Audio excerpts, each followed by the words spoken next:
ایک سوال ہر ذہن میں ایک اور گھوم رہا ہے کہ آخر Jamaat Islami P D M کا حصہ کیوں نہیں بنی؟ جماعت اسلامی حکومت کے بارے میں وہی بات کر رہی ہے جو پی ڈی ایم کر رہی ہے، لیکن جماعت اسلامی نے تنہا پرواز کا فیصلہ کیا ہے اور جماعت اسلامی تنہا پورے ملک میں حکومت کے خلاف تحریک کا اعلان کر چکی ہے۔ تو میرے لیے یہ موضوع اور اس پہ تبصرہ اس لیے بھی مشکل ہے کہ مولانا فضل الرحمان صاحب ہوں یا سراج الحق صاحب ہوں، دونوں کے ساتھ انتہائی ادب اور احترام کا تعلق ہے، تو اس لیے دونوں کے بارے میں تبصرہ یا تنقید کرتے ہوئے بڑا مشکل ہوتا ہے، لیکن اس پیشے کی یہ مجبوری ہے کہ حقیقت اور حقائق آپ تک پہنچانا وہ ہمارا فرض ہے۔ میرے خیال میں ابھی تک اگر جماعت اسلامی اس کا حصہ نہیں بنی ہے تو جماعت اسلامی نے بھی کوئی اپنے حق میں بہتر فیصلہ نہیں کیا ہے، اور اگر پی ڈی ایم نے جماعت اسلامی کو اپنے ساتھ شامل نہیں کیا ہے تو اس نے بھی کوئی اچھا فیصلہ اپنے حق میں نہیں کیا ہے، کیونکہ جماعت اسلامی کے پاس اسٹریٹ پاور ہے، جماعت اسلامی کے پاس منظم تنظیم ہے، جماعت اسلامی جلسے جلوسوں کا طویل تجربہ رکھتی ہے، جماعت اسلامی کے پاس قربانی دینے والا ورکر ہے، اور ظاہر ہے کہ اس طرح کی ایک جماعت وہ پی ڈی ایم کے لیے بڑی ایک تقویت کا موجب بن سکتی ہے۔ لیکن دوسری طرف یہ بھی حقیقت ہے کہ تنہا پرواز کر کے جماعت اسلامی کو کچھ بھی ہاتھ نہیں آ سکتا، بلکہ اس وقت سیاست کا جو اصل میچ ہے وہ بہرحال بڑی جماعتوں پہ مشتمل پی ڈی ایم اور حکومت کے درمیان ہوگا، اور جماعت اسلامی اس میں جتنی بھی کوشش کرے تو اپنے آپ کو زیادہ نوٹس نہیں کر سکے گی۔ سوال یہ کہ وہ شامل کیوں نہیں ہوتی؟ میرے خیال میں یہ اصل مسئلہ ہے مولانا فضل الرحمان صاحب اور سراج الحق صاحب کا۔ آپ جانتے ہیں کہ الیکشن سے قبل جماعت اسلامی نے الائنس کیا مولانا فضل الرحمان صاحب کے ساتھ اور دوبارہ متحدہ مجلس عمل بنا دی۔ میں ذاتی طور پر اس وقت اس کے حق میں نہیں تھا، اس کے خلاف میں نے ایک کالم بھی لکھے اور سراج الحق صاحب کو یہ رائے بھی میں دیتا رہا کہ آپ ایک تو دوبارہ مذہبی جماعتوں کے ساتھ نتی ہو جائیں گے، اور دوسرا اس وقت میرا اندازہ یہ تھا کہ چونکہ اسٹیبلشمنٹ مولانا فضل الرحمان پہ برہم ہے، اب اگر جماعت اسلامی ان کے ساتھ جاتی ہے تو اس کا خمیازہ جماعت اسلامی کو بھی بھگتنا پڑے گا۔ لیکن بہرحال جماعت اسلامی نے اس وقت ایم ایم اے بنانے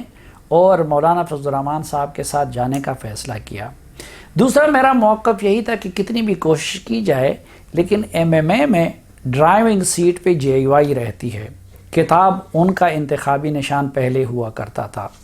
اور تیسرا ایک جو میرا اعتراض تھا اس وقت ایم ایم اے کے فورم سے جماعت اسلامی کا انتخاب میں جانے کا، وہ یہ تھا کہ جماعت اسلامی اس سے پہلے 5 سال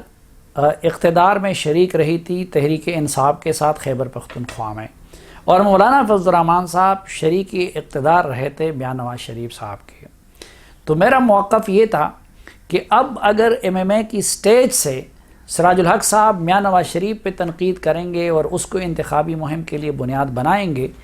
تو لوگ یہ سوال اٹھائیں گے کہ بھئی یہ آپ کے ساتھ بیٹھیں، مولانا فضل الرحمان صاحب تو 5 سال ان کی حکومت کا حصہ رہے ہیں، اور مولانا فضل الرحمان صاحب اپنی کیمپین اٹھا کے رکھیں گے عمران خان کی مخالفت پہ، تو لوگ یہ سوال اٹھائیں گے کہ جماعت اسلامی جو آپ کے ساتھ سٹیج پہ بیٹھی ہوئی ہے وہ تو 5 سال تک پی ٹی آئی کے ساتھ شریک اقتدار رہی، لیکن بہرحال ان جماعتوں نے ایم ایم اے کو دوبارہ تشکیل دیا، اگرچہ ماضی کے برعکس اس مرتبہ جمعیت علماء اسلام کی جو سین گروپ ہے مولانا سمیع الحق صاحب کا وہ اس میں شامل نہیں رہا، اور منطقی نتیجہ وہی نکلا کہ جے یو آئی کے ساتھ جماعت اسلامی بھی رگڑی گئی، اور جماعت اسلامی کے ساتھ بھی وہی سلوک ہوا جو باقی جماعتوں کے ساتھ کیا گیا، جے یو آئی کے ساتھ، این پی کے ساتھ یا باقیوں کے ساتھ۔ اب مولانا فضل الرحمان صاحب کو ایک شکایت ہے وہ سراج الحق صاحب سے، وہ یہ کہ انتخابات کے ہونے کے کچھ عرصہ بعد جماعت اسلامی نے یک طرفہ طور پر متحدہ مجلس عمل سے علیحدگی کا اعلان کیا، حالانکہ کوئی اختلافی ایشو بھی سامنے نہیں آیا تھا، اور الیکشن کے فوراً بعد جب مولانا فضل الرحمان نے APC بلایا تھا، تو اس میں جماعت اسلامی کے سراج الحق صاحب نے شرکت بھی کی تھی، اور جماعت اسلامی اس وقت JUI کے ساتھ تھی، لیکن کچھ عرصہ بعد جماعت اسلامی نے اپنے مجلس عاملہ یا شورا کا اجلاس کیا اور اس میں MMA سے نکلنے کا فیصلہ کیا۔ اب مولانا فضل الرحمان صاحب یہ سمجھتے تھے کہ ایک تو کوئی اختلافی نقطہ سامنے نہیں آیا تھا، اور دوسرا مولانا فضل الرحمان صاحب اس بات پہ ناراض ہیں کہ سراج الحق صاحب نے یا جماعت اسلامی کی قیادت نے ان سے مشورہ تک نہیں کیا، اور مروتاً ان کو یہ بتایا بھی نہیں کہ ہم اس اتحاد سے نکل رہے ہیں یا ہم MMA سے علیحدگی اختیار کر رہے ہیں۔ تو اسی دن سے مولانا فضل الرحمان صاحب نے دل میں وہ بات بٹھا رکھی ہے۔ تو چنانچہ جب ابھی PDM بن رہا تھا، اور اس کے لیے تو میری معلومات کے مطابق اگر مسلم لیگ نون یا پیپلز پارٹی جماعت اسلامی کو اس میں لانے کی کوشش نہیں کرتی، تو اس کے بنیادی وجہ بھی مولانا فضل الرحمان صاحب ہیں، اور مولانا فضل الرحمان صاحب شاید اس پہ خوش نہیں ہوں گے جب تک ان کے دل میں وہ بات بیٹھی ہوئی ہے۔ دوسری طرف چونکہ سراج الحق صاحب کو اور جماعت اسلامی کی دیگر قیادت کو شروع دن سے مولانا فضل الرحمان صاحب کی اس سوچ کا اندازہ تھا، اس لیے جماعت اسلامی نے اپنی طرف سے یہ فیصلہ کیا کہ وہ PDM کا حصہ نہیں بنے گی، اور اس نے اپنا یہ بیانیہ اپنا لیا کہ ان کی نظروں میں حکومت میں اور PDM میں کوئی فرق نہیں ہے۔ حالانکہ اس بیانیے کو کوئی بھی قبول نہیں کرتا، کیونکہ یہ حقیقت ہے کہ PDM اپوزیشن ہے اور حکومت ہے۔ دوسری بات یہ بھی ہے کہ اصل جو ٹارگٹ PDM کا ہونا چاہیے اور جو ہے وہ ہے جمہوریت کی بحالی اور فری اینڈ فیئر الیکشن کے لیے رستہ ہموار کرنا۔ سراج الحق صاحب اور جماعت اسلامی کا موقف یہی ہے کہ ہم پیپلز پارٹی یا مسلم لیگ نون کے اقتدار کے لیے رستہ ہموار نہیں کر سکتے،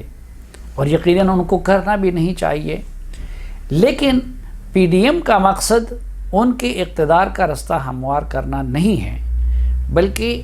ابتدائی ہدف تو اسٹیبلشمنٹ کا سیاست میں کردار کا خاتمہ ہے اور فری اینڈ فیئر الیکشن کو یقینی بنانا ہے۔ اس کے بعد تو یہ کوئی انتخابی اتحاد نہیں ہے۔ اگر انتخابی اتحاد ہوتا تو جماعت اسلامی کے اس عذر کو قبول کیا جا سکتا تھا، کیونکہ یہ تو ہر کوئی جانتا ہے کہ جب انتخابات ہوں گے تو بلوچستان کے پختون علاقوں میں مولانا فضل الرحمان صاحب اور محمود خان صاحب کی پارٹیوں میں مقابلہ ہوگا۔ ملکی سطح پہ مسلم لیگ نون اور پیپلز پارٹی ایک دوسرے کے مقابلے میں ہوں گے۔ خیبر پختونخوا کے اندر ANP اور JUI کا مقابلہ ہوگا۔ تو جو دلیل جماعت اسلامی کی قیادت دے رہی ہے وہ انتخابی اتحاد پہ صادق آتی ہے، لیکن ایک ایسے اتحاد پہ کہ جو جمہوریت کے حقیقی معنوں میں بحالی کے لیے ہو، جو فری اینڈ فیئر الیکشن کے لیے ہو، اس پہ وہ صادق نہیں آتا۔ لیکن بدقسمتی یہ ہے کہ نہ اس معاملے میں مولانا فضل الرحمان صاحب اصل بات بتا سکتے ہیں اور نہ جماعت اسلامی اصل بات بتا سکتی ہے، اس لیے انہوں نے وہ عذر گڑھ لیا ہے کہ ہماری نظروں میں حکومت اور PDM ایک چیز ہے، اس لیے ہم اس کی طرف نہیں جاتے۔ بہتر ہوگا کہ جو PDM میں شامل دیگر جماعتیں ہیں، خصوصاً مسلم لیگ نون اور جمعیت علماء پاکستان ہے شاہ اویس نورانی صاحب کی، ان جیسے لوگوں کو کوشش کر کے جماعت اسلامی کو PDM کی طرف لانا چاہیے، اور مولانا فضل الرحمان صاحب اور سراج الحق صاحب کی جو غلط فہمیاں ہیں ان کو دور کر لینا چاہیے، کیونکہ میں نہیں سمجھتا کہ جماعت اسلامی نے تنہا پرواز کا جو فیصلہ کیا ہے اس کا ان کو کوئی خاص فائدہ ہوگا۔ ہاں البتہ PDM کا حصہ بن جانے کی وجہ سے جماعت اسلامی کے آنے سے PDM میں بھی ایک نئی جان آ سکتی ہے، اور یہ اس کی تقویت کا موجب بن سکتا ہے، اور خود شاید جماعت اسلامی کی سیاست کے لیے بھی بہتر ہوگا